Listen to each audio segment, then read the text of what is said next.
జై శ్రీకృష్ణ. నాగుల చవితి సందర్భంగా పుట్టలో పాలు వేయడానికి వెళ్తున్నానండి నేను. మా పిల్లలు హైదరాబాద్‌లో ఉండడం వల్ల నేను ఒక్కదాన్నే వెళ్ళాల్సొస్తుంది. ఓం అయితే నమ మాకు శివాయ ఓం దగ్గరలోనే నమ ఏయూ శివాయ గ్రౌండ్స్ ఓం నమ ఉన్నాయన్నమాట. శివాయ ఆంధ్ర ఓం నమ యూనివర్సిటీకి శివాయ ఓం నమ సంబంధించిన శివాయ గ్రౌండ్స్.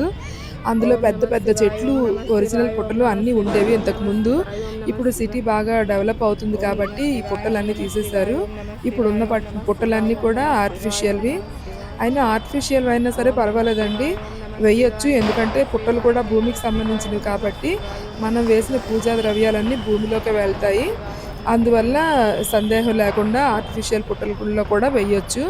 ఒరిజినల్ పుట్టలే ఉండాలని ఏమీ లేదు. చాలామంది అనుకుంటారు ఇవి ఒరిజినల్ పుట్టలు కాదు, వేయకూడదు అనుకుంటారు, కానీ ఆర్టిఫిషియల్ పుట్టలైనా సరే పర్లేదు, వేయొచ్చు.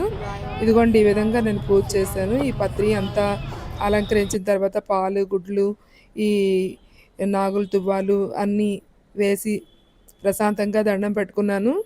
అయితే చాలా తొందరగా ప్రశాంతంగా అయింది. చాలా హ్యాపీగా అనిపించింది నాకు. ఇదిగోండి మొత్తం అంతా అయిన తర్వాత ఈ విధంగా ఉందనమాట.